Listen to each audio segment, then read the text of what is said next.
here at Stretch the Truth.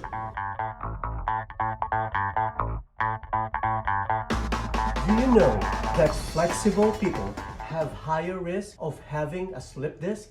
And do you know that tight and less flexible people have less risk of having a slip disc? Hey, this is Jace Lee and welcome to my channel. For those who doesn't know me, I live and breathe stretch since the year 2008. I started my own prehab and post-rehab personal training business in the year 2000, right after I finished my Bachelor of Science in Physical Therapy in Manila, Philippines. Accumulated thousands of manual therapy hours while working for 7 years in central Hong Kong, in addition to several international invitations that I had the privilege to share and apply this valuable method of stretch. Also mentored by the best active isolated stretching practitioner like Chris Watts, Aaron Mattis, and Josh Morton, and other movement specialists like Thomas Myers of Kinesis, Keith Laughlin of Stretch Therapy Australia, and lastly Peter Snyder, who introduced me to Alexander Technique. I learned a lot from you, mate. For those who wants to know more about me, I left my link to my LinkedIn account for more information. Why am I telling you my background? This is not to show off my solid experience, but rather to be as transparent as I am, since our topic of discussion today has a lot to do with serious medical issue. And I want you to feel safe and sound while learning and have a moment to reflect to what I am going to share to you for the first time. And whatever I will share to you today, right here, right now, is a result of a complete commitment to continuously evolve and modify and be in alignment with the changing aspect of our current lifestyle. So without trepidation, let us dive in right now. Do you experience back pain lately? Experts estimate that as much as 80% of the population will experience a back pain or back problem at some time in their lives. 80%, that is pretty high, don't you think? Most cases of back pain are mechanical or non-organic, meaning they are not caused by underlying disease, such as inflammatory arthritis, infection, fracture, or cancer. Herniated disc is actually a complication of back pain and can be a worse type. The rubbery disc that lie between the vertebrae in your spine consists of a soft center called nucleus, surrounded by a tougher exterior casing called annulus. A herniated disc occurs when a portion of the nucleus pushes through a crack or damage in your annulus. Symptoms may occur if the herniation compresses a nerve. For this video, for the very first time, and you never heard this anywhere else, you will learn how to identify people who are at higher risk of developing herniated disc or slip disc. And this includes you. Are you at risk than the other person beside you? What's in it for you if you know that you are considered to be at higher risk? First, I'm proud to say that you are just one of the few who will know this valuable information. Second, if you are a type of person who likes working out, then you will have an edge to reflect and know yourself better to be able to confidently develop better exercise program to prevent having a slip disc condition. Third, if you are the opposite type of a person who spend the whole day sitting, then this topic will provide you specific tips and suggestions on how to counteract this condition before it is too late. There are only two major risk factors that you will be surprised to learn today. So this two major factor is the combination of your flexibility level and chair-bound lifestyle. Under chair-bound lifestyle, you have two typical types. Number one, an inactive person with regressing flexibility. Number two is a very active person with regressing flexibility. Let me explain. First, you have to understand what do you mean by flexibility level and what should be your basis to say that you are flexible or not. For this study, answer these questions. First, number one, have you or are you able to touch your toes? Number two, are you able to sit flat with your legs cross each other without difficulty? Think about when you were younger, when you answered these two questions. Think back when you were a kid and The time when you have all the natural joint freedom to actively enjoy playing with your friends. If you answer yes to both of these questions, then congratulations, your flexibility is considered above average.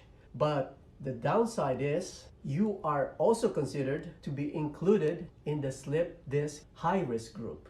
Are you flabbergasted? Did you thought that having above average flexibility is safer or healthier from having a worst case scenario like having a slip disc?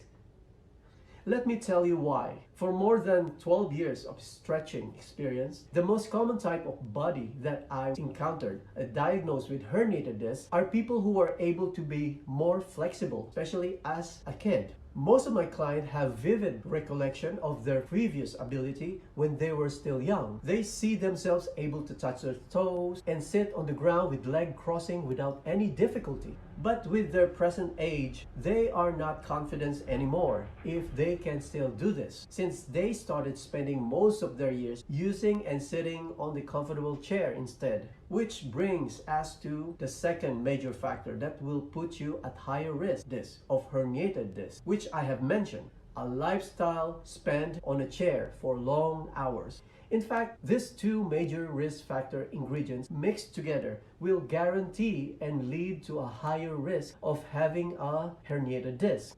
I know what is your next question. Another $1,000,000 why. When you are born flexible on the basis of what we have discussed, your body's joints mobility potential is functionally optimized, and usually you are within your ideal range of motion. Movement-wise, you are better with learning new skills compared to a tight and inflexible person. But it does not mean your body is durable or risk-proof. Even though this condition puts you at high risk category, there is nothing wrong or unhealthy about being above average flexibility. In fact, you can see that I myself is at higher risk as well. The only difference is my job. It does not require prolonged sitting. I am most of the time on my feet and moving everywhere during my waking hours. Is this gradually making sense to you? I hope it is. When you are born flexible, the stamina of your postural muscles should be maintained as you age or you lose it. The more physical demand, the more core stability is needed. Actually, the more faster you move, you need more core stability. And sitting is a negative reverse physical demand. Muscles protects and encase the surrounding of your midsection to protect your lower back stability, which is the lumbar spine. Prolonged sitting by adaptation disengage and shut down those unused postural muscle activity, leaving your lower back susceptible and vulnerable to slip disc. Same old process when wearing a brace or support. Over time, you lose the capacity for your muscle to support you. Besides that, the lumbar spine has the highest compression force when you are in a sitting position compared to a weight-bearing standing position, making chair sitting conducive to all types of back pain. Not even the most expensive chair can save you. Hence, people who are not born flexible gets back pain as well, but luckily does not usually lead to herniated disc. Conversely, their tightness and being below ideal range of motion protects the structural disc from slipping out easily. Whatever prolonged sitting back pain they get is commonly muscular hyperactivity or spasm in origin. Do you know that most rugby players have below average flexibility? These are competitive athletes. Majority of them are born to be inflexible, but they are durable. A common question from my viewers: my physical therapist told me that I am not flexible. That is why I have a slip disc. Quite true, and you're absolutely right. If you already been diagnosed with slip disc, your muscle reaction is to get short and tight. This protective reflex reaction prevents your body from further damage. But think back. Remember the two questions that I asked you? You were originally flexible before, usually. You develop back pain that leads to herniated disc. With your back pain, whatever tightness or limited motion you have is not your unique makeup. This is brought about by your current condition and not the other way around. Hopefully, this is a miscommunication with your physical therapist. But how about those other risk factors that you see in the internet? It's not only two, it's more than two. Most of it are still related to your flexibility level and a chair-bound lifestyle. So let's scrutinize each. Age. It says it is common between the ages of 30 and 50 years old. You usually graduate at early 20s. This is just the beginning of early stage of more work than play. Most of the time you are actively moving, and recovery to soreness is still very fast. And the younger you are, the more pliable your body is. Past 30 years old, recovery is slower. You're slowly losing your natural flexibility, and maybe you had been exposing yourself to more chair-bound life. Still, if you are born flexible and hours of sitting is continuously increased as maybe you get promoted from your job, your risk will definitely increase as well. Again, because of these two major factors. Gender. Male is twice common at risk than female.